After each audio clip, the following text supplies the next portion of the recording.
Subcommittee will come to order. Today, the subcommittee will receive testimony on the posture of the United States Army. First, I'd like to welcome our two witnesses, Secretary of the Army, Daniel Driscoll, and General Christopher LaNeve, the Acting Chief of Staff and Vice Chief of Staff of the United States Army.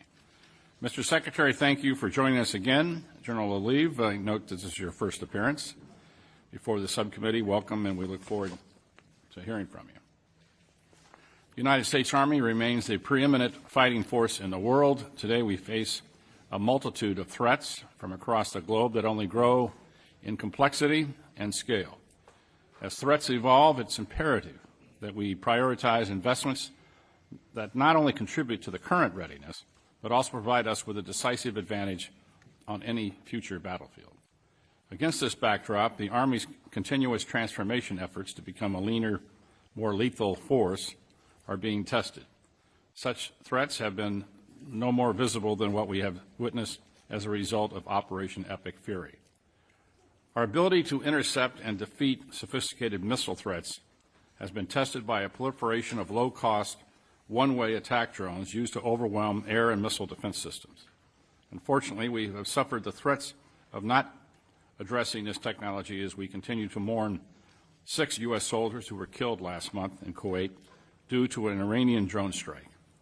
I understand the Army has invested close to $1 billion in counter-UAS capability this fiscal year, and I'm interested in learning more about how you intend to get these systems into the hands of the warfighter sooner.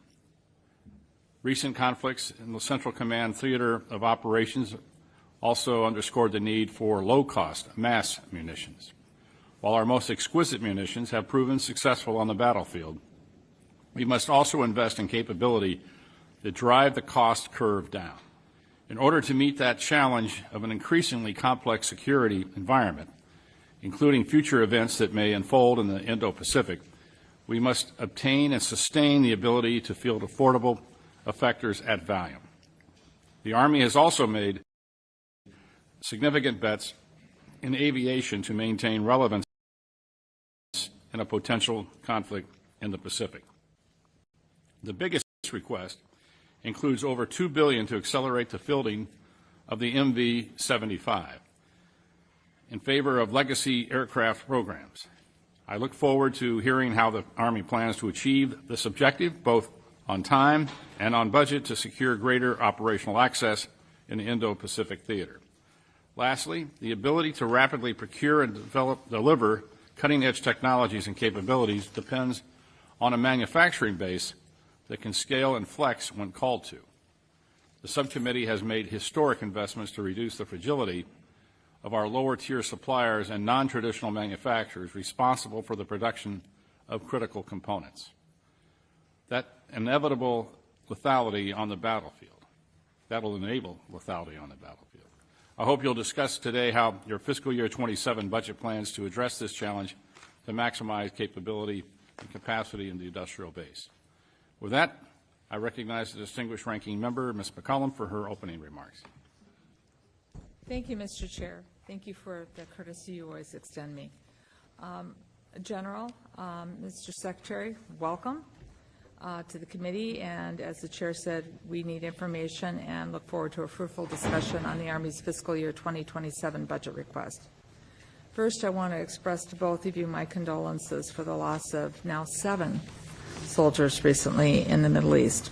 Mr. Secretary, to you personally, I want to thank you for your engagement with me at the Dover Air Force Base regarding the funeral for Master Sergeant Nicole Moore from White Bear Lake, Minnesota. I can tell you my voice is a little soft talking about Nicole too, so thank you so much, Mr. Womack. I want to tell you how much I know firsthand your engagement meant to the family and to the entire community.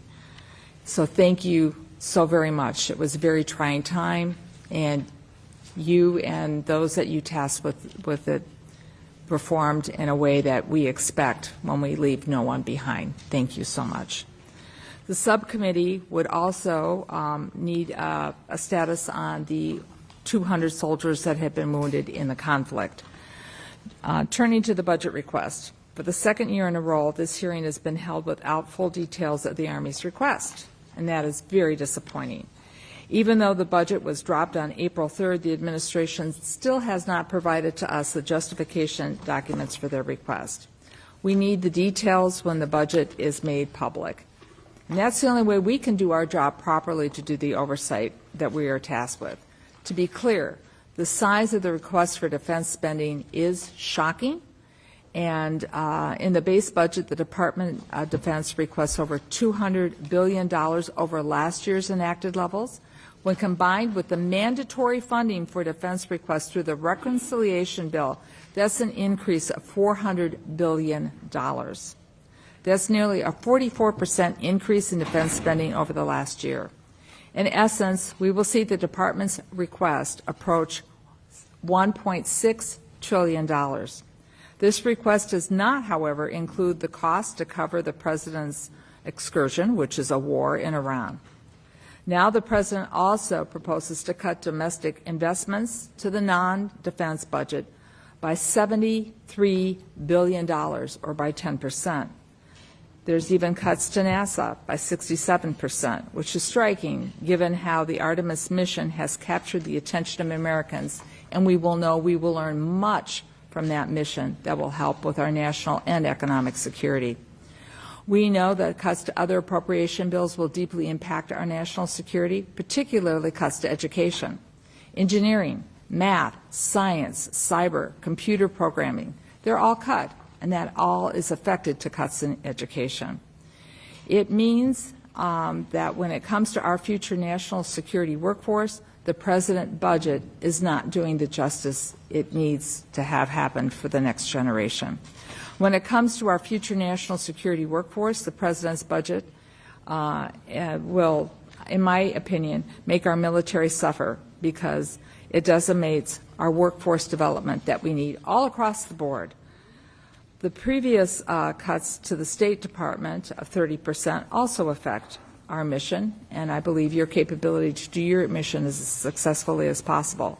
The previous Secretary of Defense for President Trump once warned us in this room that if we cut the State Department, we will be forced to buy more ammunition. Just look at South America or the Middle East and see what that warning was all about that he was predicting. For the Army, the request includes $18 billion increase to its discretionary level with more funds for procurement. That's an increase for missiles, which tracks the Secretary Deputy's acceleration plans for munitions. Now, we know the administration monitors the level of munitions, but we must come up with a better solution for taking out drones. Using Patriot missiles that cost $3 million each is not cost effective and it's not sustainable. There's a $1 billion increase for operations and maintenance activities for maneuver units. These funds and training operations that maintain readiness. The committee must know that these funds are being used for mission and how they're being used. I say this because military personnel have been used in such ways over the past years that I do find concerning. For example, the National Guard continuing to pick up trash here in our nation's capital, or continuing to assist with the Southern Border Mission under the jurisdiction of the Department of Homeland Security. I don't see these missions as improving the readiness for our troops. I see them as degrading their readiness. The committee must understand what exercises and deployments the Army expects, especially with the combatant commands. So, gentlemen, I hope you reach out to us soon with the details of your budgets are released. And, Mr. Secretary, one side, we've been having several meetings. We need to know, and I know it's in a classified setting, exactly where the Army is with its munitions, exactly. And we don't want to hear that OMB is holding on the release of that information. Thank you, Mr. Chair. Thank the gentlelady. And now I'd like to turn to the chairman of the full committee and my good friend, Chairman Tom Cole. Mr. Chairman, the floor is yours. Thank you very much, Mr. Chairman. It's a delight to be here with you and Ranking Member McCollum. This hearing could not have come at a more consequential time. The global security landscape has only continued to grow more complex and volatile. Among these challenges before us are the ongoing operations in the Central Command Theater, and a pacing threat in the Indo-Pacific that does not pause while our forces may be elsewhere. Operation Epic Fury has proven that the American military might is the strength freedom can count on. Our soldiers, weapon systems, and stockpiles must never be taken for granted. They are the foundation of our ability to sustain prolonged conflict while countering other threats across the globe. Make no mistake, China continues to modernize its military, expand its global influence, and assert its posture in the Indo-Pacific, whether the United States is watching or not. The United States Army's role in deterring this threat and prevailing if deterrence fails has never been more important. Long-range precision fires provide us with the capability to strike with accuracy over vast distances and are a necessity if the United States is to maintain its competitive advantage against both peer and near-peer adversaries. I look forward to hearing how the Army is prioritizing the development and deployment of these capabilities to ensure overmatch. Equally urgent is our ability to produce munitions and maintain inventory. Recent global conflicts stressed the importance of magazine depth, and Operation Epic Fury has stressed this even further. We cannot afford hollow magazines in a high-intensity, protracted conflict. I hope to hear an honest assessment of where we stand today and what investments the Army is making to bolster our readiness, both for the near and long term. And to our troops at home and abroad, we're grateful for your service, and we're committed to ensuring that you have what you need to succeed and come home safely. We certainly will continue to back you with the full strength of the United States of America. With that, I want to offer a couple of remarks that are not in my formal testimony, just for the record. First, I want to agree very much with the ranking member. We really do need more information than we have now. We're going to end up delaying this, not beyond the schedule, but we scheduled it later because, frankly, for the committee to have the information that it needs, to make decisions, it's taking us a while. I don't put that, Mr. Secretary, on you and the Army. I put that on OMB, but there's more information that we're going to need. I would much prefer that we could have moved, and we will have a very aggressive schedule. We will certainly have a robust proposal for the committee, when we do full markup, and we certainly want to work with the administration and certainly with the President, what he's trying to achieve. But we're going to need more information to be able to do that, and I know we'll get your cooperation. Frankly, we'll get OMB's cooperation too, but the sooner is better. And so my friend from Minnesota is exactly right when she raises that issue. I think she speaks for the whole committee. Second point I want to make is about you. I've had the opportunity to be on this committee for a lot of years. I've seen a lot of secretaries of the Army.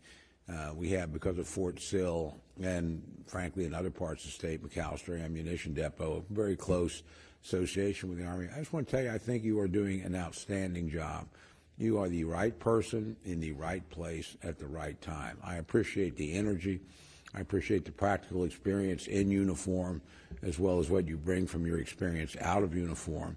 And I think you can be a transformational, I think you will be a transformational Secretary of the Army in a period that we need it. So you certainly have my full confidence and support. I think probably the full confidence and support of everybody on this committee. You've been assigned an enormous task to undertake at an enormously difficult and challenging time. We want to be helpful, but we're absolutely convinced you're the right person in the right place to deliver. Second, and I would never ask you to address this, but I will tell you, not directed at you, I do, and I never interfere or change the command. That's not our place. That's not our responsibility.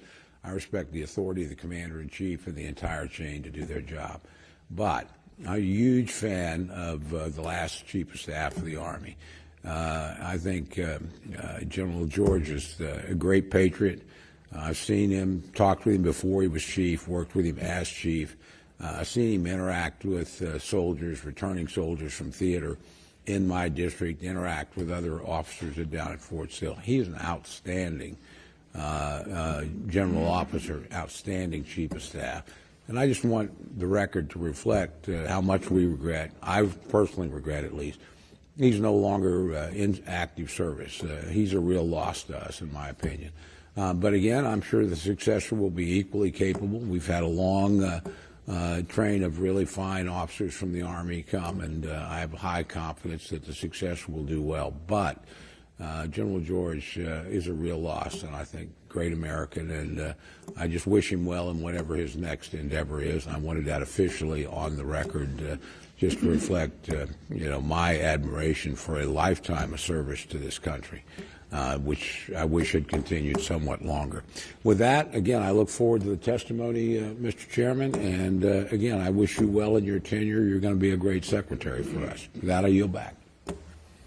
Thank you, Mr. Chairman, and I appreciate your comments regarding General George. I think most of us here agree with your comments. General George was to be congratulated on the work he did for this country and the service he provided, and we hold him in high esteem. With that, it's my privilege to introduce for testimony Secretary Driscoll of the United States Army. Take 5 minutes. Chairman Cole, Chairman Calvert, Ranking Member McCollum, distinguished members, it's a privilege to address you today. And before I do the rest of the remarks, very sincerely, thank you for the kind words. It means a lot. Working well with all of you has been amazing, and I think our Army has benefited a lot from that.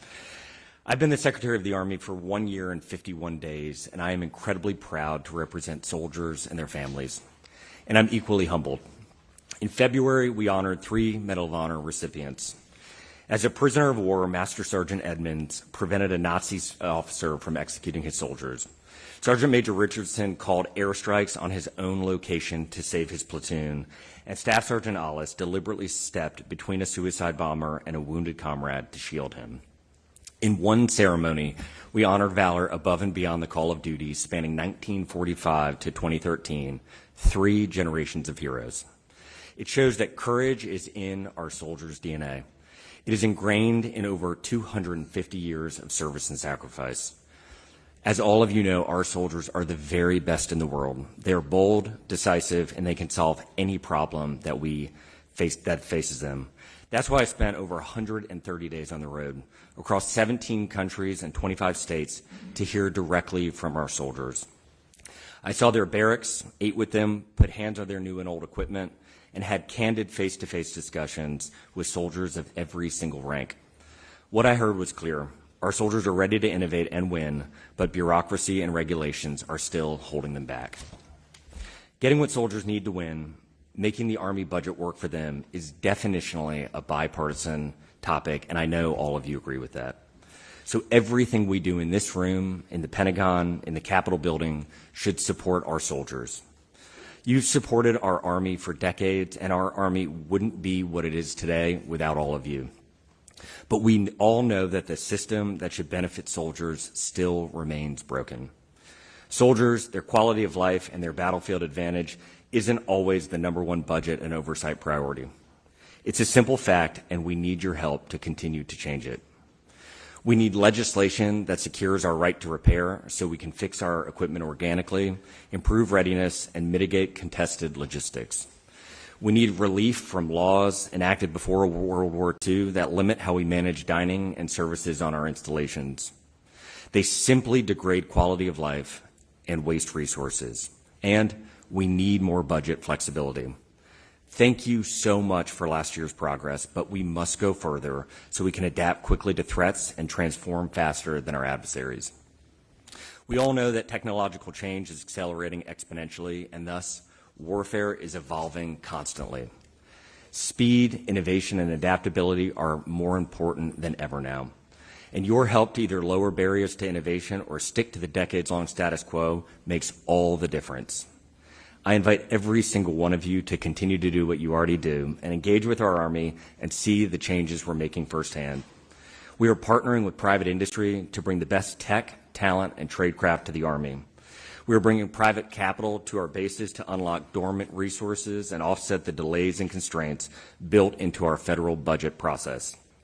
We are blazing a trail for our nation on nuclear energy, counter-drone capabilities, and military AI and data center applications.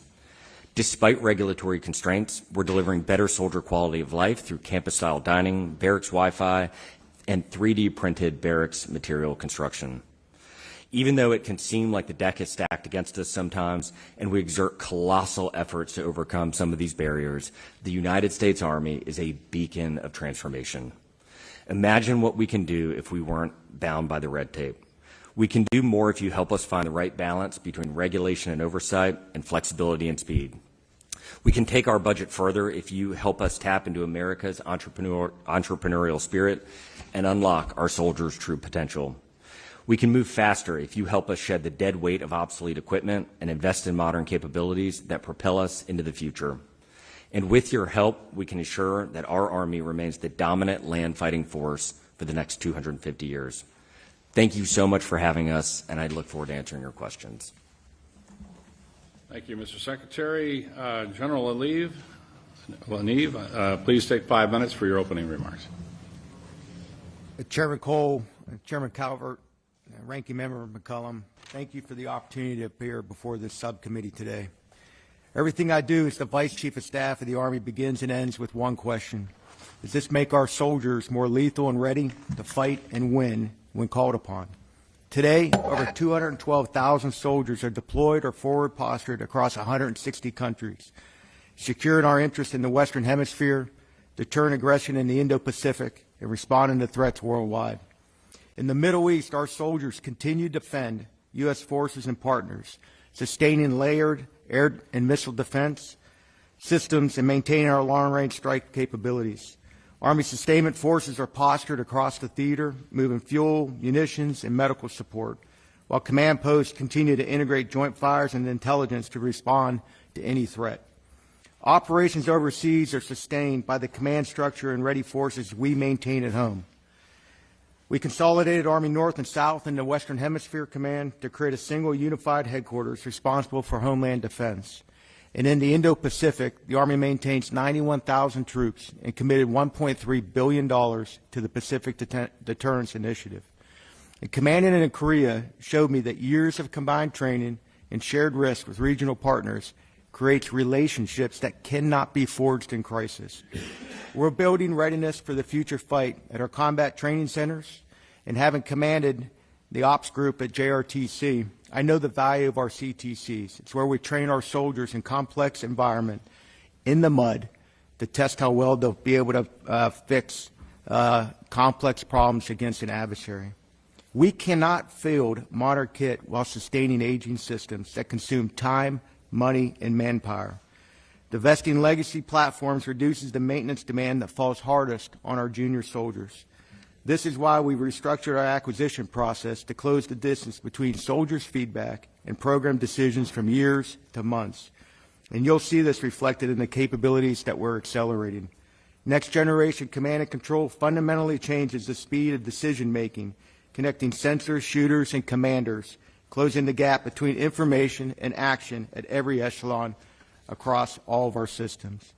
We're progressing the XM-30 infantry fighting vehicle, unveiled the M1E3 prototype years ahead of schedule, and fielded the AMP-V to replace the M113, which entered service in 1960, 7 years before I was born.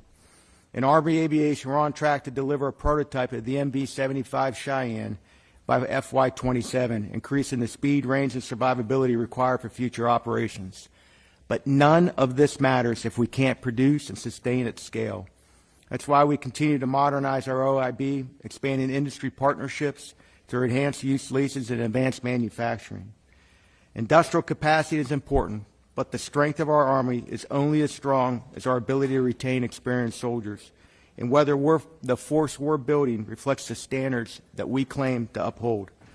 That standard includes $4 billion in infrastructure investments throughout 2026. In improved nutrition, we're rolling out campus-style dining, which has been a huge success across 5 installations and planning an additional 6. And we're scaling our holistic health and fitness program across all compos. And these investments are having a measurable impact. It shows in our recruiting trends. Our numbers are up across all of our categories, and we're exceeding last year's target. Thank you for your continued support as we sustain the best Army the world has ever seen. That will not change, and this we will defend. And thank you for acknowledging our losses. Thank you for the prayers of the families, and thank you for the support that you continue to provide to those families. Thank you. Thank you, General. Thank you for your comments. I'll start the questioning, and we'll have a 5-minute round around the room. Obviously, war has changed. We saw that dramatically in Ukraine. when the war first started, the artillery was the weapon of choice. Probably 70% of the munitions used 155 rounds on our side, and some introduction of drones on the Ukrainian side, very little on the Russian side in the beginning. That's totally flipped. The Ukrainians now are making 350,000 drones a month. The Russians a similar amount. They've attached artificial intelligence to the drones where they cannot be jammed, and they continue to evolve the drones on the battlefield almost daily. Obviously, during Operation Epic Fury, we saw low-cost one-way attack drones that were used to overwhelm our air and missile defense systems. The proliferation of this capability not only underpins the need to field effective counter-UAS technologies, but low-cost effectors.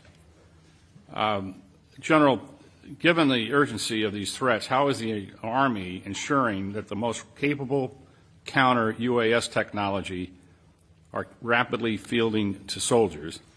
And Secretary, if you could add in, what steps is the Army going to take to accelerate the development of deployment of cost-effective kinetic and non-kinetic counter-UAS technology? Sure. Thanks for the question. Our Secretary has pushed us very hard to move as fast as possible, provide the latest equipment to our soldiers in the field, and we've pushed numerous new systems to include MirOps and some other counter-drone capabilities into RCENT and CENTCOM to help counter the threat. It's holistic, sir. So we are tied in very closely with the Joint Interagency Task Force 401 that the Army started. So that's working to get new capabilities as fast as possible into our soldiers' hand. One, to experiment with them, and then to scale it as fast as possible to get it in the hands of soldiers forward. And then we're tied in incredibly closely with the Department of War's Defense Autonomous Working Group that is at a higher level working to get systems as fast as possible in our hands. This is a huge undertaking. So you hit on a couple other points. We're also going after, and the Secretary's pushing us really hard on this, to go after as fast as possible low-cost munitions to be able to help counter these UAS, and to go after companies that say they can scale and scale fast, and we're working with them, with our team to do it. But it also is a part in our organic industrial base that we have to retool these facilities to be able to help us produce at scale the munitions and the systems that we're going to need to counter this threat, not only that we're seeing right now, but we potentially are going to see with our pacing threat. Chairman, I think the answer in a lot of ways is not very sexy. And what the ranking member said, I couldn't possibly agree with any more about the cost of interceptors and the math just not scaling. But a lot of people have been saying that for a very long time. Fundamentally, one of the core problems was our own bureaucracy, our own infrastructure, our own decision-making organizations had decayed from any sort of speed and rationality. And so the reason we've been able to move fast since the conflict in Iran started is because of work 10, 12, 14 months ago to reorganize our acquisitions department and convert over from PEOs to PAEs. And practically what that did is it took us from like a 16-step decision-making process where each of the bodies along those 16 steps could veto it and start it back over, and it could take 2 to 7 years to purchase something sometimes. We consolidated it down. We put everybody into a group who could make decisions on the fly. And so when the conflict kicked off, within about 8 days, we were able to go purchase what General LaNeve was referencing, these 13,000 MirOps, which are incredible. They're about $15,000 a piece right now. We think as they scale, they'll get to less than 10. And we're able to take Shaheeds down that cost $30,000 to $50,000, which is amazing because that puts us on the right end of the cost curve. And we will make that trade all day long. And so a lot of the things the Army has worked on in the previous year are paying dividends as we try to make decisions quickly today. Yeah, I'm going to turn this over to the ranking member, but for this a comment, some of this is a dual-use capability. We have the Olympics coming to California. We have the World Cup coming up here in just a few weeks. Obviously we have high security concerns, and that capability needs to be shared obviously with the private security people and and hopefully that is taking place and that you're all working together in that. Yes, sir. Because of my role as acting director of ATF, we have a pretty strong tie-in to the Department of Justice. And so we've hosted on Fort Myer 350 state and local police departments all came in. We are syncing them into the JIATA 401 that General LaNeve is talking about. We have launched a marketplace that's an Amazon-like marketplace where counter-drone technology suppliers can list their products. We, the United States Army, are reviewing it almost like Consumer Reports. And then state and local and federal law enforcement officers across the country can purchase from this site. We've already had purchases. And then very crucially, everyone on the site is basically agreeing to try to use the same site picture to monitor the drones, because one of the problems is they cross so many jurisdictions. You need to be able to have everybody see the same thing to react. And so we're really optimistic that this is a whole of government approach with a lot of buy-in for these big events coming up. Great, thank you. Ms. McCullum. Thank you. Mr. Secretary, I'm going to ask a question here, but I'm going to set this up. Since on November 15th, for decades, someone from the Secretary of Defense's chief would come in and we would get a briefing, kind of the whole picture. And it wasn't an audit, but the health of the finance for the department. That hasn't happened in decades. That even isn't happening anymore. And as you pointed out, you've only been Secretary of the Army for 1 year, 51 days. And thank you for taking on added responsibility. I'd forgotten all about being acting director of alcohol, firearms, and tobacco. So thank you for that. So please know this is not personal, but we're doing our job here. And so we're going to ask for your help in doing that. In the Army's budget, you've requested to compress lines in procurement and research and development. And I'm concerned about that because the budget request also, at the same time, cuts financial management and audit readiness lines, okay, by $200 million. And so that's a concern because we've been trying to get audits, and I always have to give the Marine Corps a big shout out. They've done it. People say, well, they're smaller. I'm just going to say maybe, no, I'm not going to say that. I'm not going to pick a favorite child here, but they've done audits, okay? So I'm going to ask for the reason for this cut as part of the question that I'm going to set up. So I'm going to go back to the lines. The Army has increases for the next gen command and control on several areas. Applications are infrastructure, data, and transport. So in prior years, these lines were broken out by area into better understanding of how each one of these individual programs are going to be advanced or changed. This year, the budget request is bundled into 4 lines down from 41. So without having audits that we can go back and read and look at, these lines become, in a way, our way of doing the check and balance, working with you to get the best result, to not only complete mission, bring people home safely, but to protect taxpayers' dollars. So the compression, this makes it a huge challenge for us to do our job, because we're about the dollars and cents, right?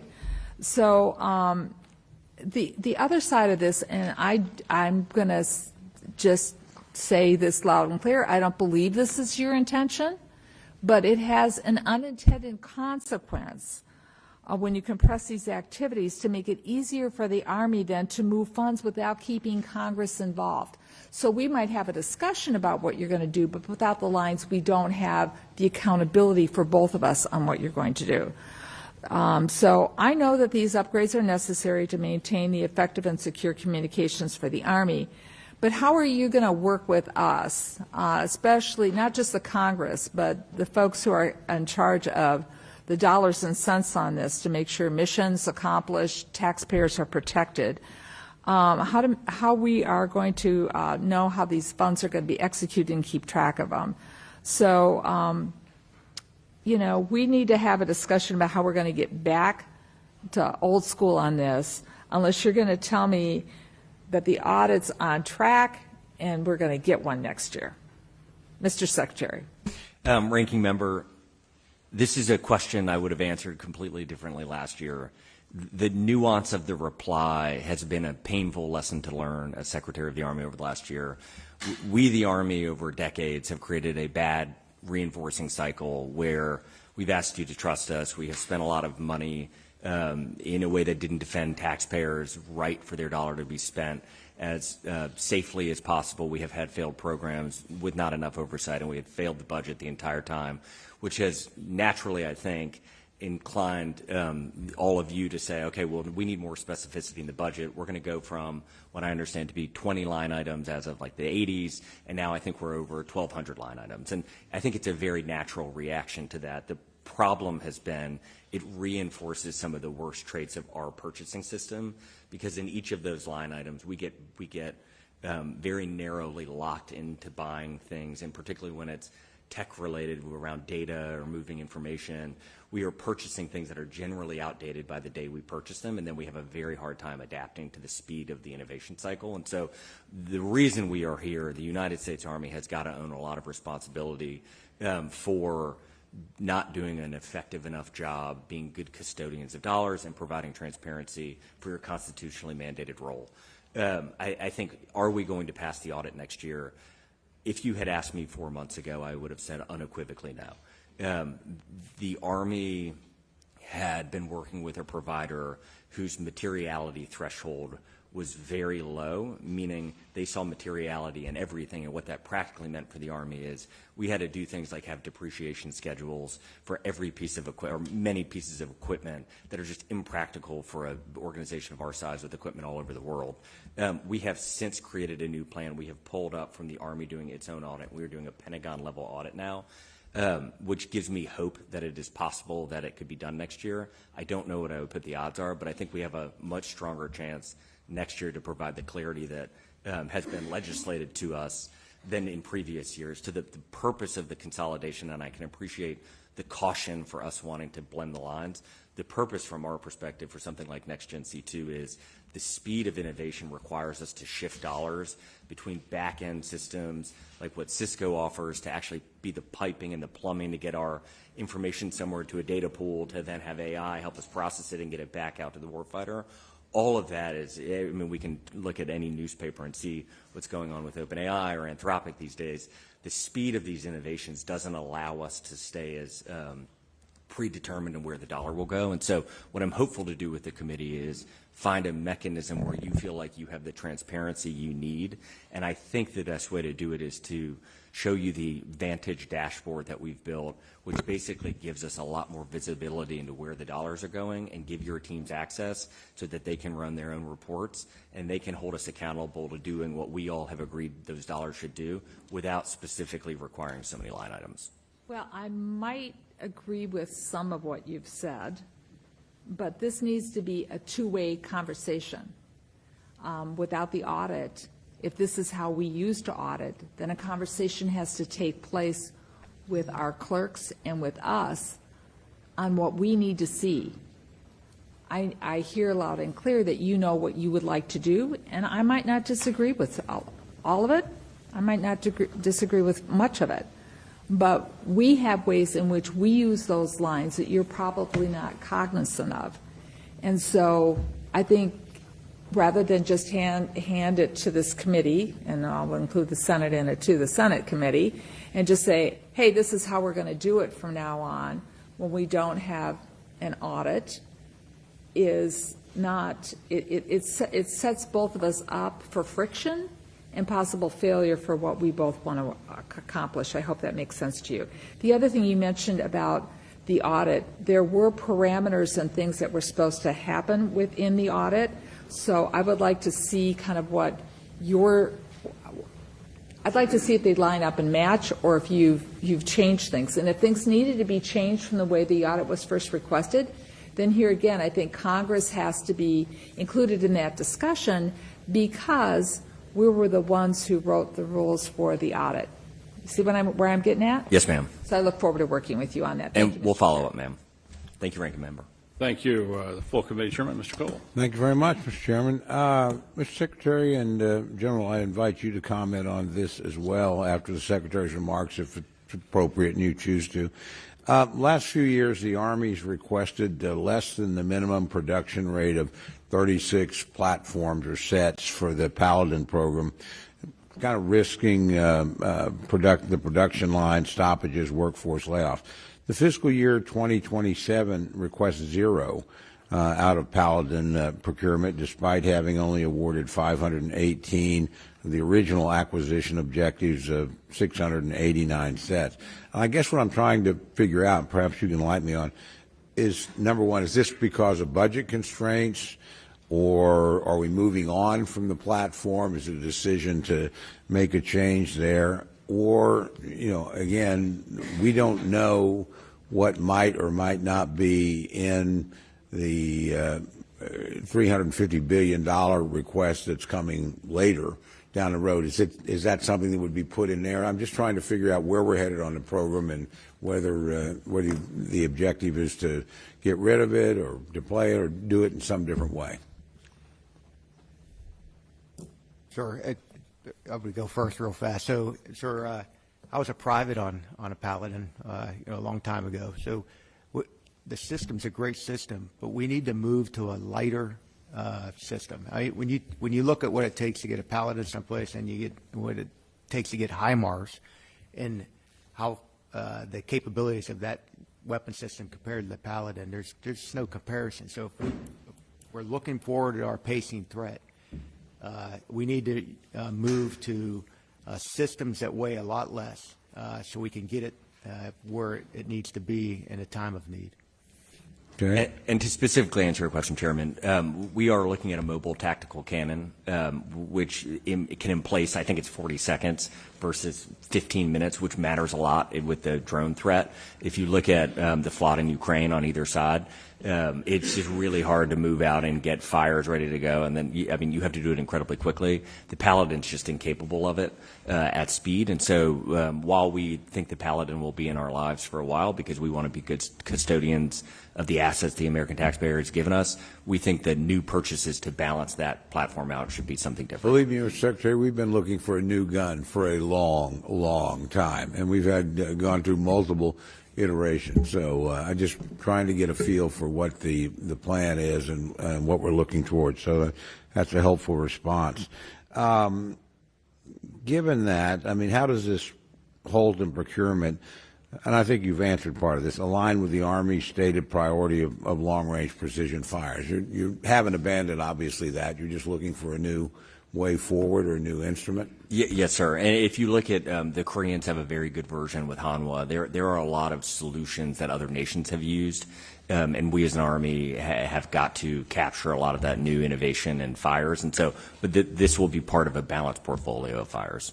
So are you comfortable that you have a pretty clear vision of what it is you want to do going forward? That, it's one thing to decide, okay, we need to move something different, but what? What would be the next iteration for long-term fires in your view? Yeah, sir, I think we do have a pretty good view of where we're going. I think out of all of the new PAEs that the Secretary and team created, our fires portfolio team is probably the best organized right now. It's only been coming up on 4 or 5 months that we've organized in this manner, but they've been pushing pretty fast. Lieutenant General Lozano is in charge of it. So it's a mix of the system. So we think there's a lot of promise in the mobile tactical cannon, as the Secretary talked about. We've been in search for a system like this. We think that it can be produced now. We'd like it to be on a common chassis, so our systems are easier to maintain across the force. And we're not walking away from long-range fires. We have to have them in our inventory based off of what we think the pacing threat is, what we know the pacing threat is. But just look at what's going on right now in the opening salvo of the fight in Iran. The Army had a crucial part of that with our fires. Well, I would love to get, and I'm not going to take the committee's time on this, but just perhaps privately to get a brief on this in terms of, again, where you think we're headed. I understand this is a time of great change, and we're learning. As my friend Mr. Calvert said, this war in Ukraine started as one kind of war and has evolved into another one. And I don't know that any of us saw that coming at the very beginning of this conflict. So it's a transformational time. But obviously, as you mentioned yourself, General, we have a pacing threat. This is an area where we have always excelled. We outdo everybody else. That's an edge I don't want to lose down the road. So. Again, I've seen a lot of starts and stops in long-range artillery acquisition over the last 20 years. For everything from the Crusader to the Endless, lots of systems that were talked about that never happened. I think that may be one of the challenges that we have now, that perhaps we missed opportunities earlier. I just don't want to see that happen again. I've got a lot of other questions, but I'm not going to overstay my welcome, Mr. Chairman. And again, thank you very much. Appreciate the information. Thank you, gentlemen. We'll be happy to submit the questions for. Well, I might be here for another round. Oh, well, we could. If you want another round, Mr. Chairman, we will have one. Mr. Case. Thank you, Mr. Chair. Mr. Secretary, first of all, I endorse the comments of the chair of the full committee and the chair of the ranking committee regarding General George. I personally had very high confidence in his leadership at a really critical time for our Army and our country. And now I personally have to start over again with an uncertain result in a critical time. When you collectively, the President, the Secretary, and yourself, decide to summarily fire the Chief of Staff of the Army, publicly, overtly, and I would even say humiliatingly and cruelly, without any offer apparently of a graceful exit, you at least owe Congress, the public, and I think most importantly the soldiers, some explanation, which you did not do. And you consciously chose not to, and in doing so you created and compounded numerous issues, including morale, uncertainty, and distrust. And I do not believe that that is acceptable or should be acceptable. So I want to be really clear. Now, I can go on because I don't need a response, but I feel I need to offer you the opportunity to respond. And if you don't want to, that's fine. I'll just go on with my questions. I'm happy to respond, Congressman. I was in North Carolina when General George was asked to put in his resignation paperwork with my family for my kids' spring break. When we drove back from North Carolina, I drove straight to General George's house. We walked right in and we all gave him a hug. There is no person that has more respect for General George and his 42 years of service, his Purple Heart, his wife Patty, their grandkids, their kids. I adore them. And he was an amazing transformational leader. That being said, the civilian leadership, the design of our system is that they get to pick the leaders that they want, and we execute on those orders. And what I can say about General LaNeve sitting beside me is his family, his kids are in serving now. He served 35 years, has led a lot of our most important formations. And what is so amazing about the United States Army is, and we've done calls with all of our leadership over the last week, the United States Army goes rolling along for the last 250 years. We have amazing leaders all over the world who can step in at a moment's notice and keep fighting for our Army. And my commitment to you, I think, is as you get to know General LaNeve, you will find him to be a patriotic American, too, whose family is multi-generational service. But just to wrap back up, I, too, love General George. I suggested you would take lessons from history, especially President Truman's firing of General MacArthur, which he did publicly and with an explanation. And there was a great outcry over it, but we all knew why. And in time, I think most of us at least agreed with that. So we'll leave it at that for now. I'm trying to make sense of your FY 2027 budget, especially the allocation as between discretionary and reconciliation. Because we're, of course, dealing here with discretionary. And yet your budget overall is a combination of discretionary and reconciliation, and I do not exactly understand, and maybe this is coming in the delayed justifications, why you chose to put some things in discretionary versus reconciliation. So if I'm taking a look at basically your four buckets, I'm seeing that in your procurement summary, you're putting about 41% into reconciliation. In research and development, you're putting less than 1% into reconciliation. Your personnel, you're not putting anything, even though you did put personnel in reconciliation FY26. And then, if I understand correctly, on your O&M, you got about 14%. So I'm not exactly following your rationale here. And by the way, your approach that you're following in the Army seems to be quite different from the other services. So that, in and of itself, is its own question. But just to, focus on one particular area, which I'm not sure I understand. I'm looking at your procurement summary, which is 41% reconciliation. Missile procurement is all of that. What is missile procurement and in FY27, and why is that all in reconciliation? And is any of that directly or indirectly related to drawdown in Iran? Yes, sir. So thank you for the question. So in the reconciliation, we have missile procurement. We have some earmarked for OIB modernization, and we have some facility improvements. And then in the procurement, it's to go after the systems that we spoke about in the very beginning, which is the transformational platforms that we're looking for. Next generation C2, it's the MV-75, the Abrams tank replacement. So they're both in both of those buckets. Why did you load so much in procurement into reconciliation when you didn't do that in the other in the other lines? In partnership with OSW and the Deputy Secretary of War, this was the plan we came up with, and I'm very happy, Congressman, to follow up with more details and rationale to your office, if that's helpful. Okay, well, probably for the full committee, because I think this is something we're all sorting through, is why discretionary versus reconciliation. And by the way, what is your contingency plan if we don't do reconciliation at the amount? Are you then going to reprioritize your missile procurement back into the discretionary budget, or is that just a lower priority? Those are the questions that we have. Yes, sir. We can follow up with the full committee, sir. Thank you. I yield back. Mr. Womack. Thank you.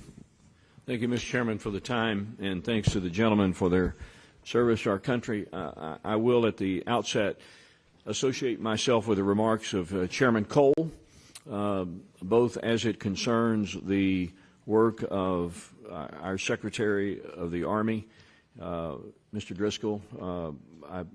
I wholeheartedly agree with what he said about your capability and about your demonstrated leadership in the greatest army on the planet, and also for his remarks about General George. I found Randy George to be a patriotic American.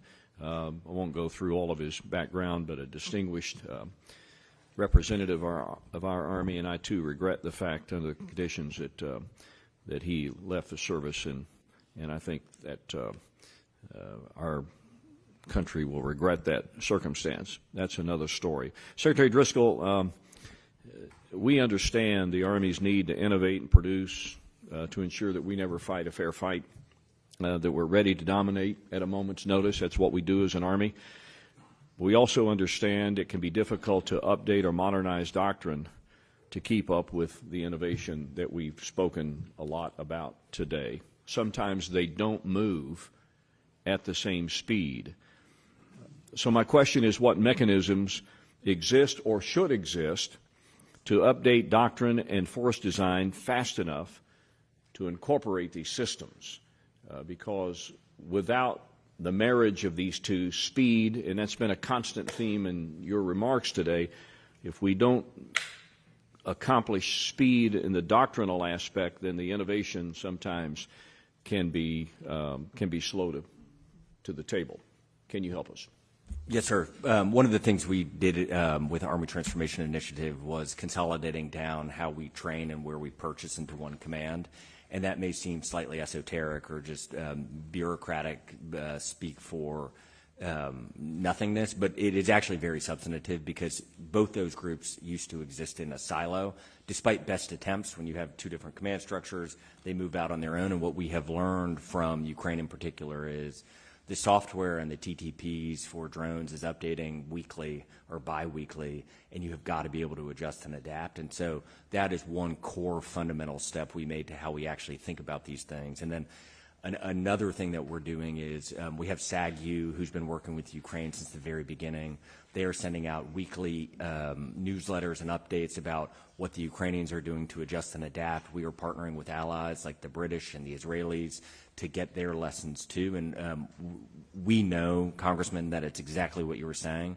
If we get the right equipment to our soldiers but don't adjust our TTPs and don't train them on it, that is completely insufficient, just as it is to train them but not give them the things they need to fight and win an unfair fight. General LaNeve, on the, I consider part of the secret sauce of our ability as an Army are the combat training center rotations that our military goes through. How are these innovations and this doctrinal change finding its way into our CTCs? Sure. Thanks for the question. I've been accused of being a CTC zealot over the years. I think they're the most important ingredient that we have that produces an Army that can fight and win anywhere. You know, part of the CTC program always has been to experiment with new TTPs there. I mean, that's where a brigade commander gets the ability to, fight and experiment with new ways to look at the battlefield, and then to take those lessons learned from the rotation and propagate it out across the Army. We're not going to step away from the importance of our CTCs. We can't. They're too important to us. But because now there are CTCs don't straddle two different commands, Forces Command and TRADOC like it used to be. It's all under one command, under T2COM. The ability to experiment with new equipment and get those lessons learned back into the training base is faster than I've ever seen since I've been in the military. And I think it's going to go even faster with some of the new things that the Combined Arms Center is experimenting with. An AI data platform that is able to get us our doctrine at a much faster pace, to get it out to our formations, and to integrate that into the training base at speed that we haven't seen before. We're trying to take advantage of it all, but that change in one command that really takes a soldier from the living room through recruiting, through the training base, and out to their first unit, and then also at the combat training centers that they own, as they're looking and working with the gear that same command who owns the P&Es is churning out. So you're getting that soldier touch point at a much faster pace in the acquisition process, and then we're also testing it at the combat training centers. So there's a lot of synergy there that we haven't had before, but we cannot walk away from what the CTCs also produce, which is the basic blocking and tackling that our formations have to be able to be able to kick anybody's butt in the world. You still have to have somebody prepared to close with and destroy the enemy when needed. Mr. Secretary, did you want to address the topic? Yeah, the very last bit was just to the portion of the T2COM and all of these changes that have occurred. One of my surprises has been when I came into the role, like, why didn't this happen a while ago? And one of the reasons is you have so many, and I don't mean this in a pejorative way, but entrenched interests for where we have our headquarters, where we have our employees, where it's just everybody gets used to the thing, and it is really, really hard to change it. And so very sincerely, and not intending to be sycophantic, without President Trump's air cover and without Secretary of War providing a shield for the kind of discomfort that comes from these changes, the United States Army could never have made these changes. Very good. Real quickly, a question about munitions. I know this entire committee is concerned about the rapid, supply degradation on our munitions. To either of you,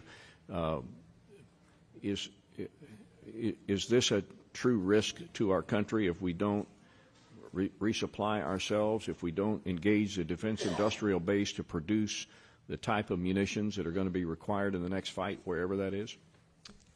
Congressman, I'd say this is an incredible opportunity for our country to put munitions back on the shelf and in the magazine that are built for scale and are built to be a balance for the exquisite munitions that we had historically purchased over the last 30 and 40 years. our requirements documents, and we have to own this as an Army, had gotten out of hand. It was when we went to market to get a new pistol, the requirement document was over 400 pages to describe a pistol. And so we have done that nearly in every instance of purchasing in the last couple of decades. The opportunity right now as we rearm and become even stronger to do this right and to do it rationally and to do it the way the Ukrainians are doing it and the Israelis and a lot of other nations around the world, I think will make us stronger than ever at the end of it. Thank you, gentlemen.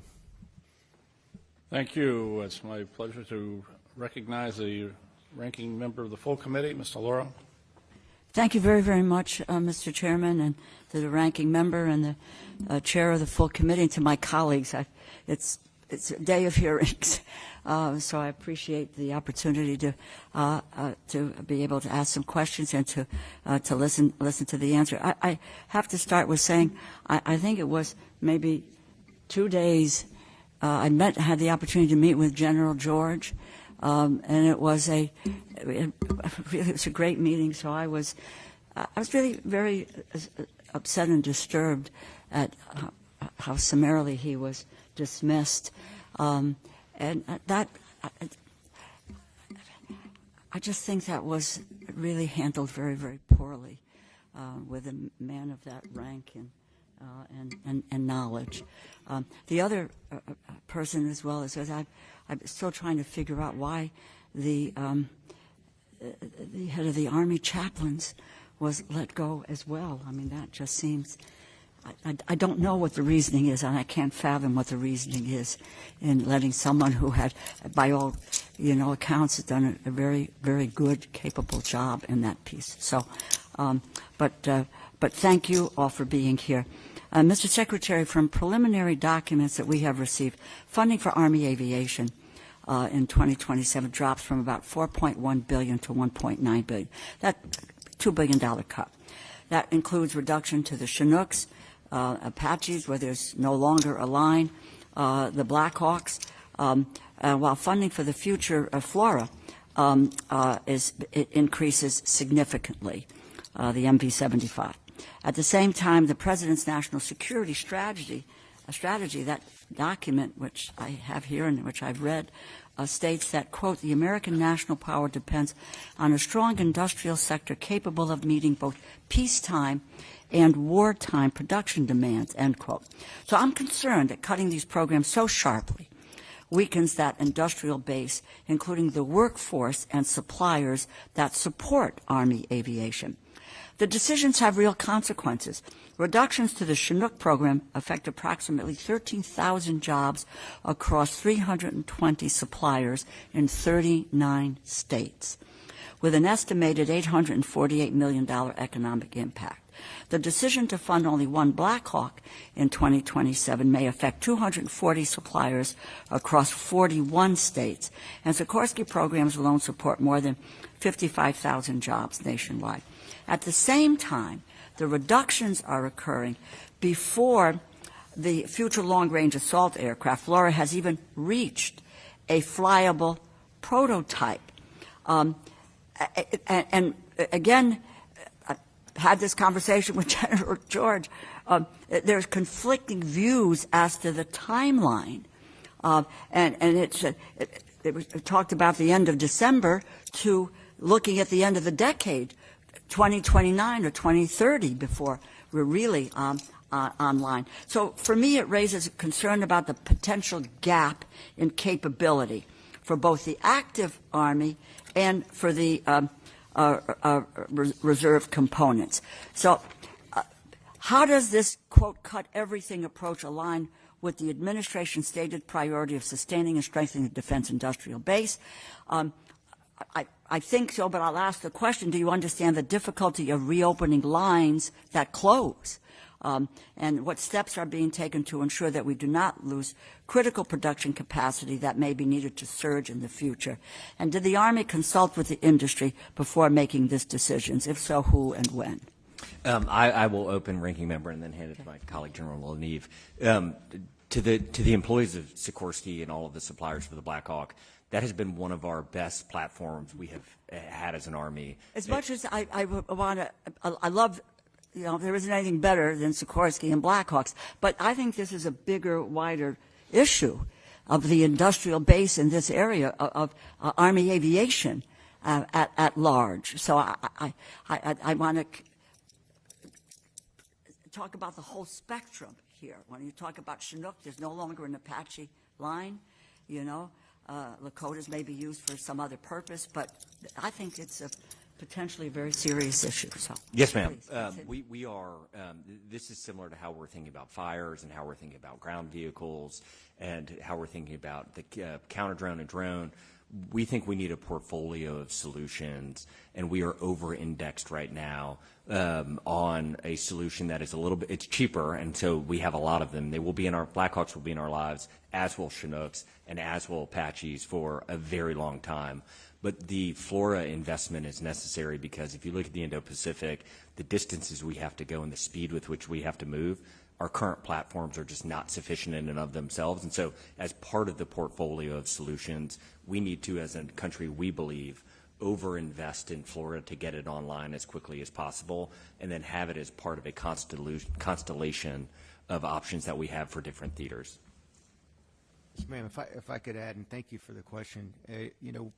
We know that we're going to have those platforms in our system for a long time. We're going to have to modernize the Blackhawk to continue on its path to supporting us until we get the full complement of the Cheyenne. And I think as you brought up a great point about the OIB and the investments that have to be made in the OIB, and I think if you take a look at how we're going after the Cheyenne, we want to be able to produce some of those parts immediately in the OIB and keep Corpus Christi as vibrant as possible. We think there's a piece in here, for both. Then there's the other part of being able to produce the spare parts that we need ourselves for our rotary wing fleet. And there's some technical data that we think we should have the ability to use for advanced manufacturing to be able to keep these aircraft flying.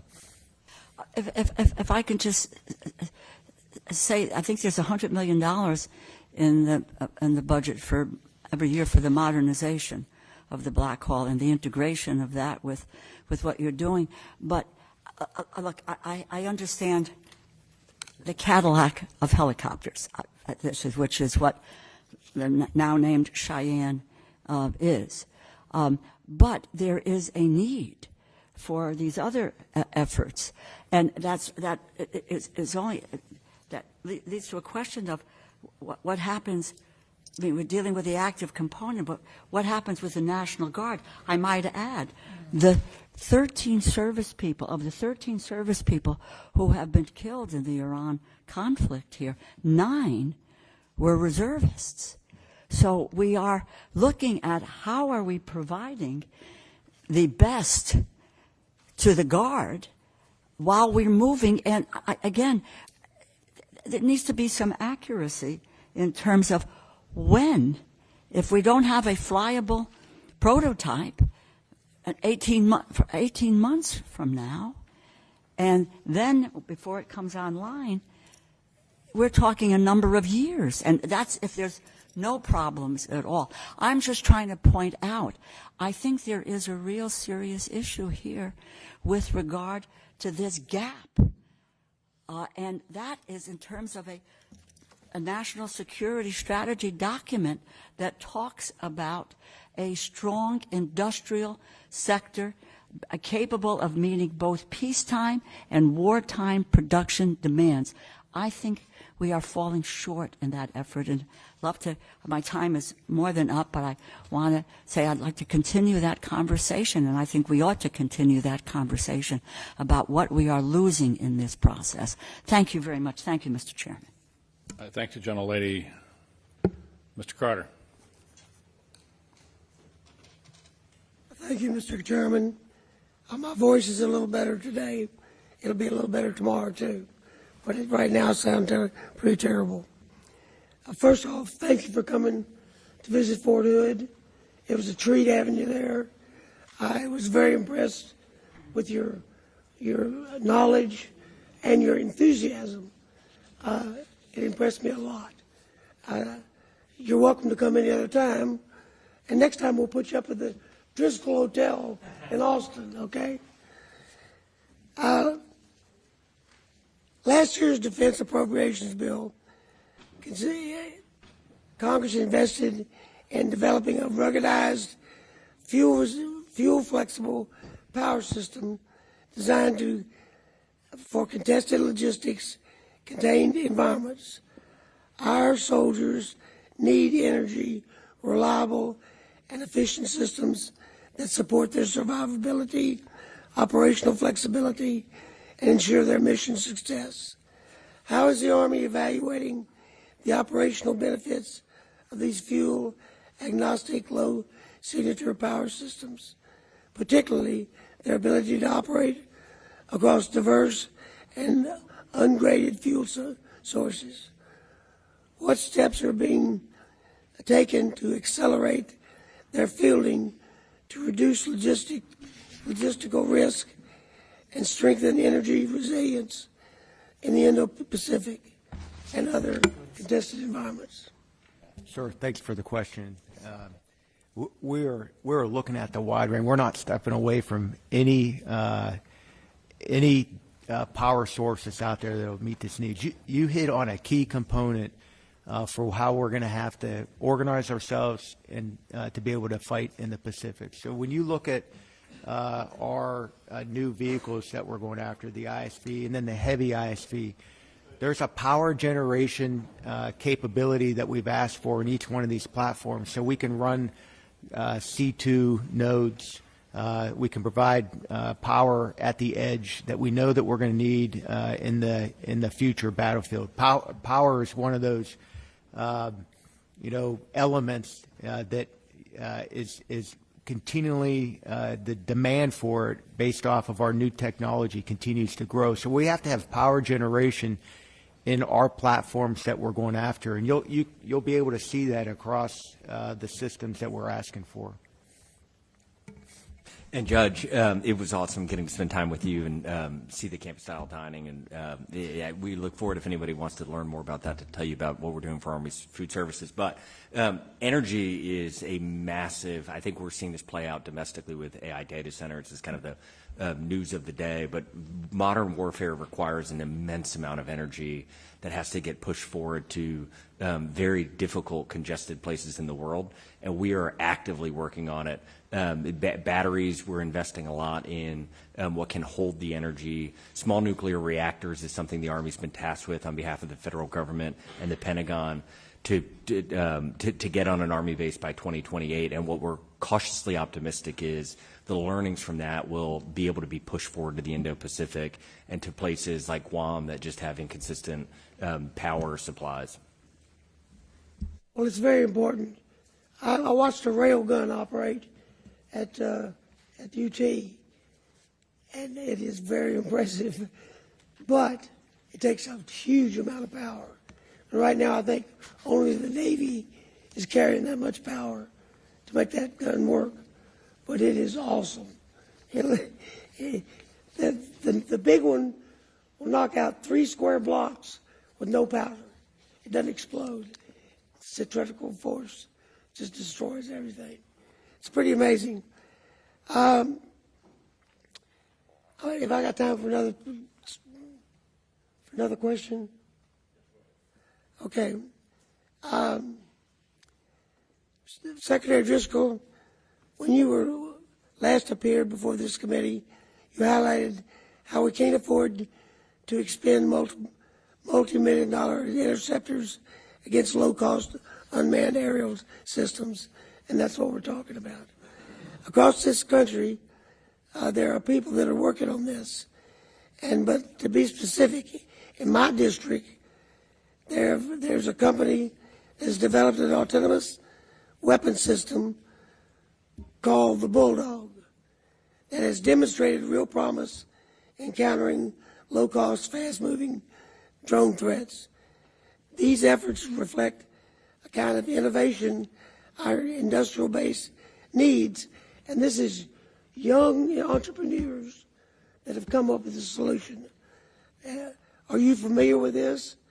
And how's the Army talking about partnering up with that? Yes, sir. We've had the Bullfrog team into the office a couple of times under JIATA 401 that General LaNeve referenced. They have tested it. The key to a future successful air defense is layered solutions at different varying degrees of cost. There may be times where you want to use a couple $1 million Patriot interceptor because the risk is so high, but you strongly prefer to use something like the Bullfrog, which is just a round fired at a threat. And for the Shahed drones, that round is really effective if you can get it to the right place. And what technology is doing is a human being would have a pretty hard time reacting quickly enough to a drone swarm to be able to use that tool, where technology with AI is probably there. And so very specifically to your question, Judge, we are testing Bullfrog. It is in our pipeline of things we are exploring, and we think solutions like that and others, like directed energy and lasers, will be part of a constellation that we'll have going forward. Well, I shot the thing, and it impressed me. Thank you, Mr. Chairman. Thank you. Ms. Lee. Thank you, Mr. Chairman. Thank you both for being here and for your service. Secretary, I agree with you and your approach with the Army Transformation Initiative, but we as Congress members have a duty to our constituents and taxpayers to ensure that, one, we're equipping our war fighters in the most effective way, but also efficiently and not wasting tax dollars. So we have to ensure accountability and also prevent fraud.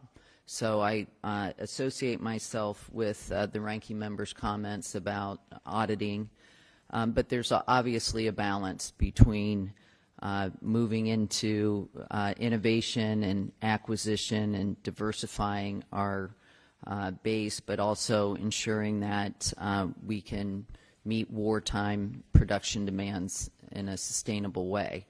So I wanted to just ask you, what measurable progress has the Army made in diversifying our base, and what are you doing to ensure that new entrants will be able to scale to meet wartime production demands?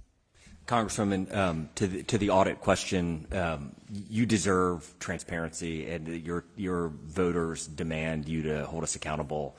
These are their hard-earned dollars that are being lent to us on their behalf, and there are many tools today that exist in private sector companies that provide this transparency, or at least significantly more transparency.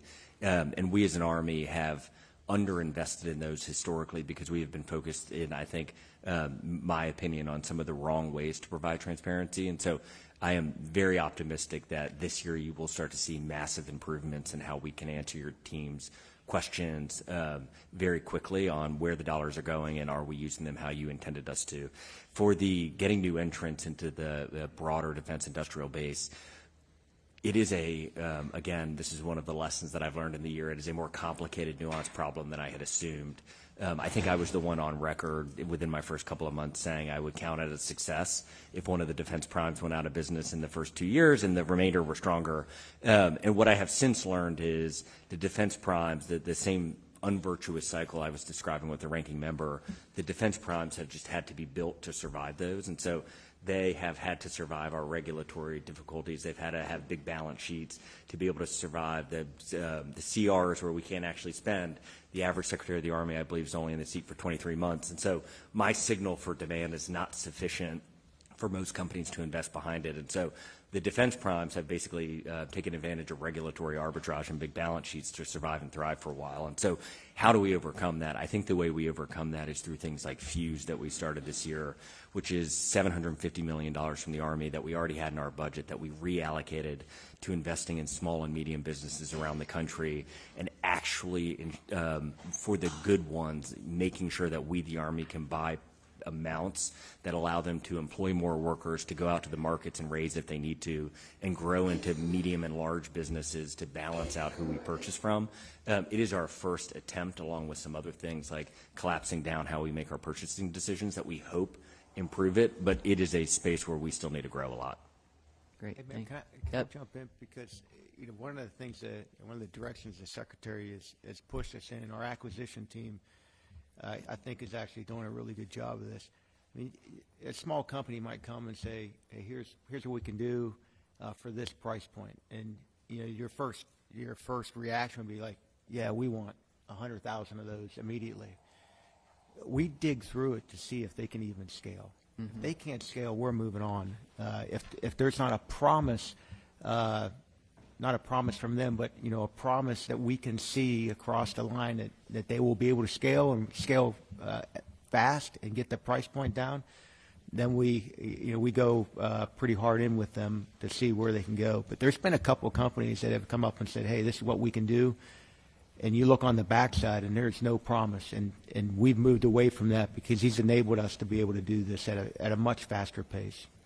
Thank you. Just along those lines, can you just tell us what you're using to evaluate whether you're delivering faster timelines, lower costs, and better outcomes?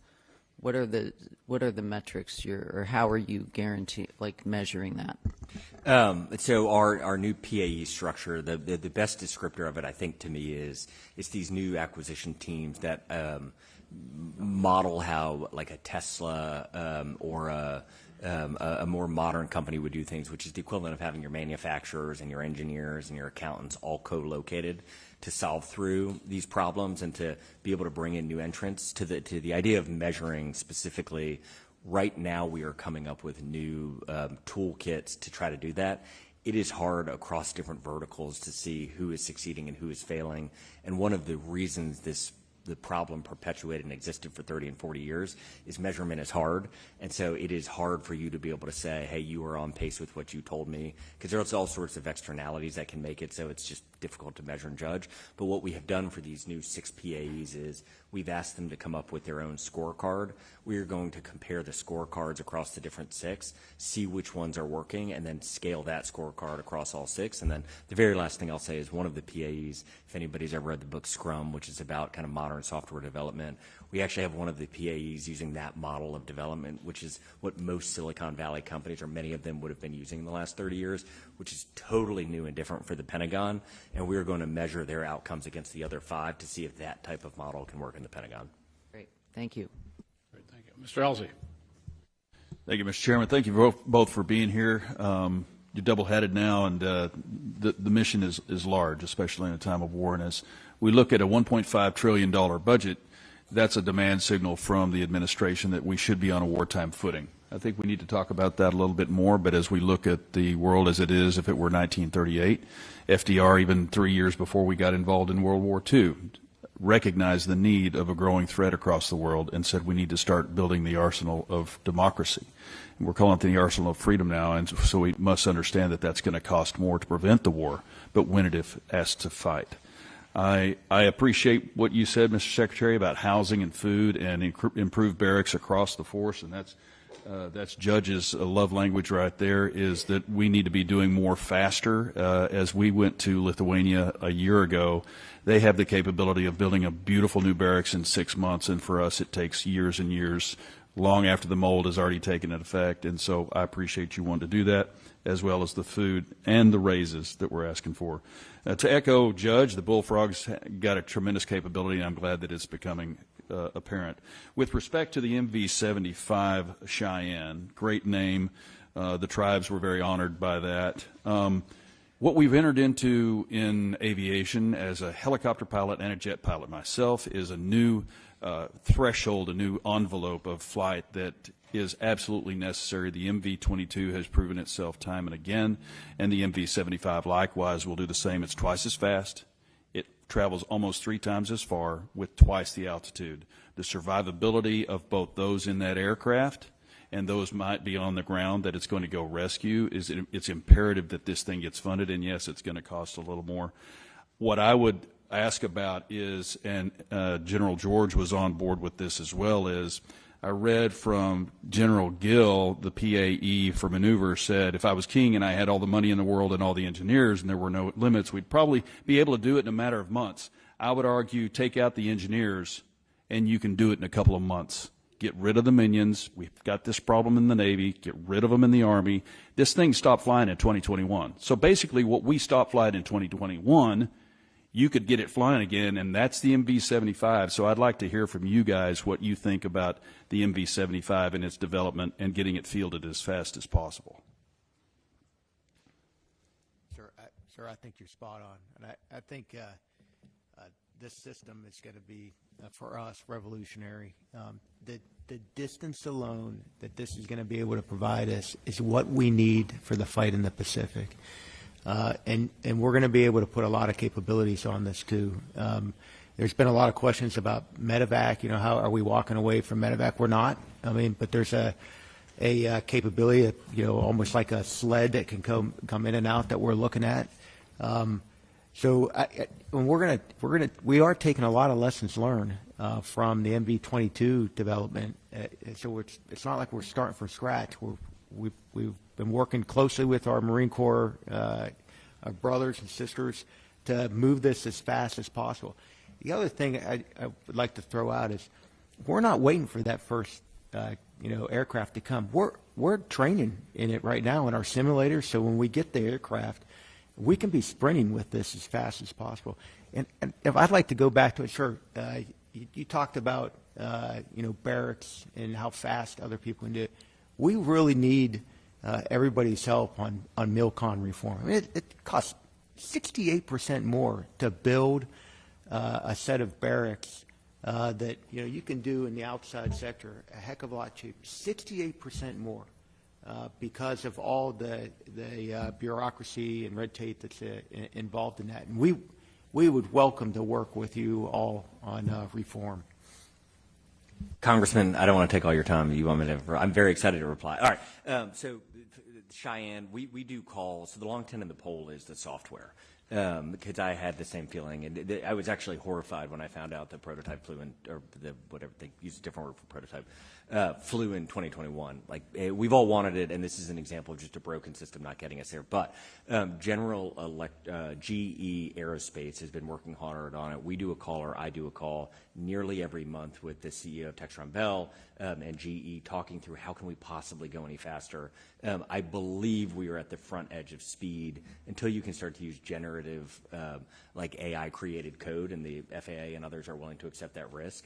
I think we are going as fast as possible. But the last bit is what is so exciting about this platform is, and this should blow everyone's minds in the room, we're actually just doing it right where there will be USB ports. There will be plug-and-play open modular system and architecture so that as technology evolves, we're able to put that new technology into this platform in a way that the closed systems of the past just have never allowed us. And the last example I will use, and perhaps I'm glad the ranking member is in here, is we had a knob in the Black Hawk that we can 3D print for $3. It's literally just a knob, like a radio knob.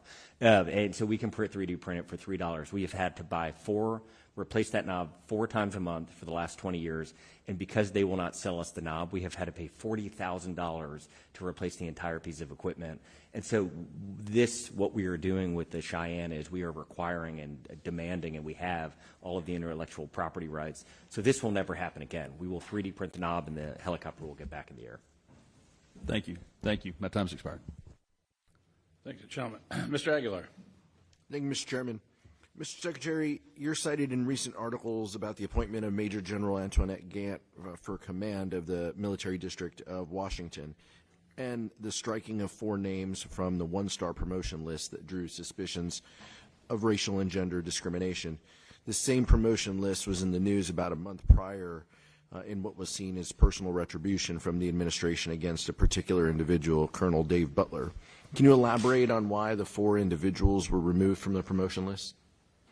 Congressman, mechanistically, the way that the list works is it comes out of our promotion board. Me, as Secretary of the Army, sees the list. We pass it up to OSW. OSW passes it to the White House. And then the White House sends a scroll with certain names to the Senate. I do not know specifically where it is in the process. I believe that a scroll has been sent to the Senate. But and this isn't trying to be escapatory, once it leaves our department, we don't have as much oversight and visibility into it.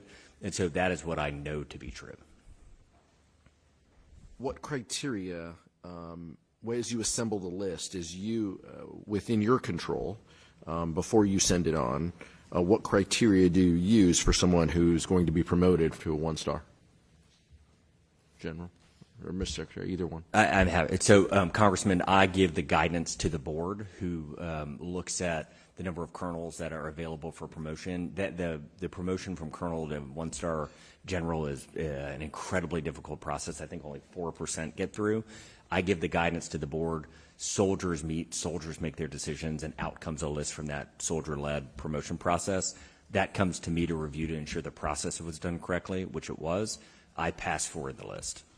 During your tenure, have you struck a name from the list, or has everything that has gone through the board and has made its way to your desk you have passed on? I've never struck a name. But you don't know, with respect to these 4 names, you don't know where in the process, if names were dropped, and if that scroll was sent to the Senate without those names, you don't know where in the process that. I'm reading the same things that are publicly available, Congressman, that you are. Do you think the public attention on what has previously been kind of nonpartisan, military merit-based, do you think that should give, how do you think the public should react to the merit-based system if there is politicization, within that process along the way? I don't intend to dodge your question. It's just hard to answer the hypotheticals of how the public should react, sir. And in my current role, my understanding is the law has been followed the entire time. How do you feel about the merit-based system? I think the United States Army has had an amazing 250-year history. Having gotten to travel now to 25 states and all over the world to see our soldiers, I think that every single soldier I have talked to, and perhaps because of the dynamic and the power difference between me and the soldier I'm talking to, they're not telling me what they're thinking. But going all the way back to when my granddad served in World War II, my dad was in Vietnam and I was in, I hope my son and daughter serve. The meritocracy that has existed is what has made it so great. And I think that the vast majority of soldiers believe the meritocracy is still alive and well. I agree. I agree with everything that you said. The concern would be an erosion of that system, and if that merit-based system now has to be filtered through a political lens, then I think we have huge concerns. And I think that is not a system that your grandfather went through, that you went through, that your father went through in the service. And so that's the concern that we have. Look, we've got a lot of questions. This committee has a lot of questions about numbers and categories, but I do think like the root of what I'm trying to get to from my question is the American public needs to understand and it needs to feel certain in the decision making that has happened. You want us to give you resources. We love and respect and lift up the service members who are helping us. We also need to understand that the process is fair, that the process is just, and that's the concern that I have with this. I'm a little surprised that you're reading this information at the same time we are. If that's how you're finding out, then I think that's a bit of a problem along the way as well, and something that if I was on the board, I would have concerns about as well. So I'll leave it there for now. Thank you, Mr. Secretary. Thank you, Mr. Chairman. Thank you. Mr. Joyce. Thank you, Mr. Chairman. Secretary Driscoll and General, thank you for being here today. I applaud what you're doing right now and your commitment to developing this next generation of combat vehicles. You noted in your written statement, Secretary, that provided the subcommittee that the new M1E3 Abrams tank is lighter, more fuel efficient, more lethal, and better suited for future conflicts. The tank is designed to adapt to a wide range of threats, including drones and long-range precision weapons. Can you discuss the importance of this Army's accelerated schedule for the new Abrams tank and how its significant weight reduction is helpful to you? Absolutely. Congressman, weight is everything in moving our equipment across the world. One of the things we failed at so miserably is when we created the Booker tank. It was actually too heavy to go over 11 of 13 bridges. I think it was at Fort Campbell. And if you just extrapolate that out to the entire world, the usefulness of a piece of equipment is how frequently you can use it. And so what is similarly so amazing to the for the M1E3, that is the same way the Cheyenne is being built is open architecture. It will be autonomously able to be controlled outside the vehicle. It can serve as a power generation source. And so when we think of all the power that's required on the battlefield, you need heavier equipment to be able to move a lot of that power. And so this tank can serve as a recharging station for a lot of the equipment that our soldiers need. And then the very last bit is, I think a lot of people, in my opinion, are over-indexing on the FLOT in Ukraine for what the future of warfare will look like. That is probably much more similar to trench warfare back in the World War than it is to the vast array of conflicts that we could find ourselves in. And so if we find ourselves in an urban environment or if we find ourselves moving quickly, the tank is still the king of battle. Can you discuss how the Army is approaching the development of lower-cost systems, such as incorporating artificial intelligence in commercial off-the-shelf hardware? And what would you consider the major cost drivers of our tactical missile programs, and how would you recommend addressing those challenges becoming more cost-efficient without sacrificing effectiveness? Yes, sir. I'll hit the backside of that one. Well, this guy's from Pittsburgh, so I don't know. Sure, I am from Pittsburgh. A Steelers fan? I think everybody in this room is a Steeler fan and knows that the Steelers are in first place right now. As a long-suffering Browns fan, I'll take that into consideration. Sure. So when you look at munitions alone, it's a depth of the magazine. So it's the exquisite munitions that cost, a high price point that the primes are producing, but then there's the lower cost ones that I talked about earlier that we have to have as well at scale to have the magazine depth that we're going to need for pacing threat. The AI piece of there, we're going to have AI through multiple of our systems in the future, and especially in our command and control systems alone, just based off the amount of data that's coming at our commanders at any given point in time. And we're investing heavily in that to make sure that we get it right in our systems. It's a big part of our C2 push that we're looking for. One of the things we're doing, Congressman, on our bases that I'm incredibly excited about, the President Trump has empowered us to take advantage of this amazing asset that the American people have given the Army. We have millions of acres of land that are underutilized. And a couple months ago, we put out a call for data center providers to see if they would come use their own dollars to build on our land, and we would get some of the offtake or some of the power that's created on our land. And we are partnering with two of the largest ones in the nation who build for a lot of the hyperscalers. And that was intended to be an experiment to basically say, well, what else now can we do on our land? And so 3 weeks ago, a call to industry closed where we said, send us your ideas. And we have from the largest private equity funds, the largest commercial companies, to small and medium businesses all over the country, sent us in over 200 pretty well-baked proposals for things that we can do on our Army bases. And so we are working to work with Commerce and Treasury and OMB to figure out what is the right way to plug these in to how the Army fields itself. How do we tie it into our arsenals and our depots? But my best guess is what we will find in a year or two is by letting these private companies in, we will continue the transformation that we must do that LaNeve was talking about to be able to use things like AI to fight the modern fight. Great. Keep up the great work. Thank you. I yield back. Ms. Capter. Thank you, Mr. Chairman. Sorry to be late. We have 3 consecutively planned hearings this morning, and so I can't be, and I happen to be on those 3 committees, so it's been a very interesting morning. I wanted to say it's a pleasure to welcome you to this committee, and congratulations, Mr. Secretary and General. Thank you. Coming from an Army and Marine family, thank you for what you do.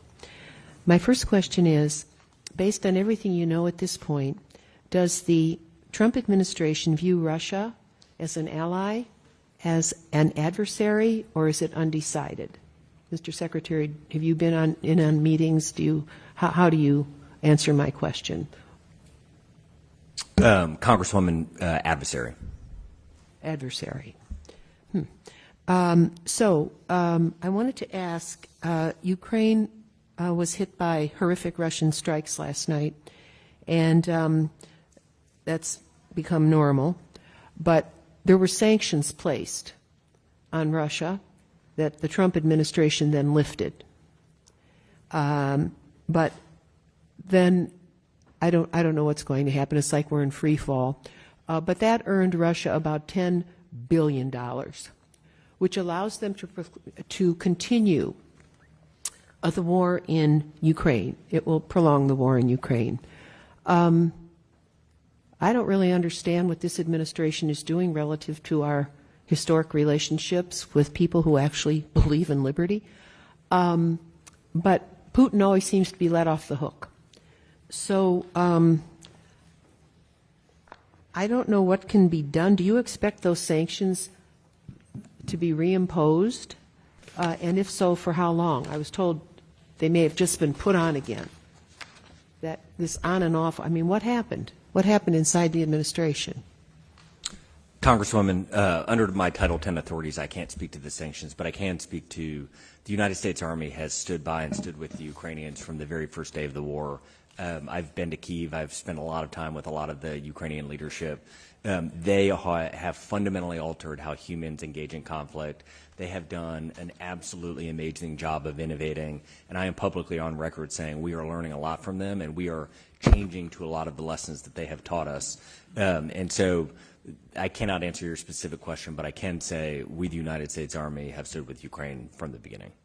Well, I'll do anything to help you. You let me know what you need, because I think that what has been happening with this administration relative to our historic relationships is appalling. And I've never seen anything like it in my career, and I have a long one. So let me move to industrial base. Thank you, gentlemen, for even knowing it used to exist in our country, and some of us ran for office to try to recover it. I look at Mr. Joyce smiling at me. We know what we've been through. We welcome you to Northern Ohio anytime. We make the tanks. We make the Wranglers. We made the Jeep going back, a half a century. We have the best GM propulsion facility. We have Ford heavy truck. We made the Stryker. We know something about moving armies with equipment. And we also know quite a bit about ammunition. So we really aren't seen by the country, the people that work here. A few do. But I really would invite you or people you send to our region, because I truly believe, for instance, I'll just mention one unit, which is a National Guard unit, our F-16 unit at Toledo. It's among the 10 best in the country, but it's a Guard unit, so Army maybe doesn't see them, I don't know. But when I compliment the pilots, I say, you are just so good. And they say it's due to the maintainers, Congresswoman. Next door to this F-16 unit is a reserve unit, an engineering battalion, 983rd Army. And I'm saying to myself, okay, so I believe those who maintain innovate, and they have ideas, but we don't organize that too well. We're very bureaucratized at the federal level.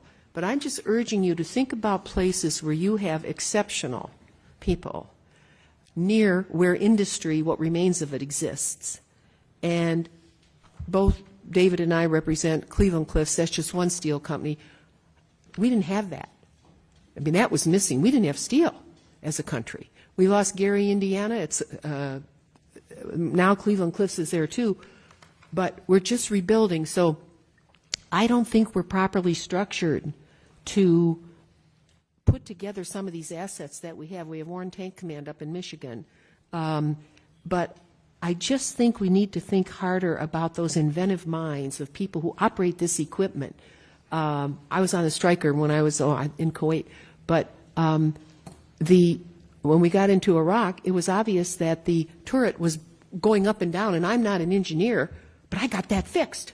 I'm just a congresswoman. And I thought, how could we miss that? And so how do we better look at your assets to go to those places where we have potential that is not met? And I would just ask you to think about that question. Ma'am, first, thank you for the question. My mother's side of the family comes from East Liverpool, Ohio. Long line of welders. Yes. Of course, they're all Steeler fans. Ma'am, so we have a lot of equipment. We have a lot of things in the United States Army. The most important thing we have is our soldiers, and they will innovate and they will fix things at the point of need if we enable them to be able to do it. So the right to repair, the technical data we need, the ability to produce our own parts because the supply chain can't keep up with it. Yes. We had soldiers reverse engineer a tail fin that goes on a tank of a helicopter. Normally it costs $14,000 just to replace this little tail fin. Soldiers reverse engineered it, printed it. It was $3,000 to be able to execute that. If we unleash them, they will fix all these problems. We just have to get rid of a little bit of the red tape that's holding us back to be able to do it. And I think there's a middle ground in here. We have to, as the Secretary said, we have to do this in the very beginning in our contracting to ensure that we have the technical data to be able to execute it. And then the ability to let us produce the parts that we need to get the equipment that is our legacy equipment. That we say legacy, but it's going to be in our inventory for a long time as we are moving to produce newer platforms. That our soldiers should be able to repair it. We owe them the ability and the right to be able to do it because they're proud of their equipment. You all bought it for us. We want to maintain it. We just want to have the ability to do it. But you also want to reinvent it for the future, General, right? Okay, thank the gentlelady. By the way, Anduril is putting their major plant in the state of Ohio. So I saw you got that. a modern facility, 500,000 square feet. What's that? Southeastern Ohio. Well, it's in Ohio. Close enough. Yeah. Is that headquartered in your district? No, it's not in my, well, yeah, very close to my. Okay. Ms. McCollum for closing. Thank you. Mr. Secretary, I look forward to having our staff follow up with your staff on the next Gen Command and Control and the lines, and that might give you an example, and your staff an example of how we use the lines, so we can work together on that. We started out talking about procurement needs to get fixed. I couldn't agree with you more. And General, you ended up talking about how we have to fix contracting. So we look forward to working with you on that. On a last note, you heard a lot about General George and how much we really appreciated his service. We appreciate your service, too. We look forward to working with you. Mr. Chair, I yield. Thank you. Before we conclude, I want to thank both of you for attending today. We appreciate your service to our country. It's invaluable that the Department continue to keep this subcommittee informed as we move along. We're all of us in this room hate continuing resolutions, and so help us, help you, get us the information we need as quickly as possible where we can get these appropriation bills done on time. And with that, this concludes today's hearing.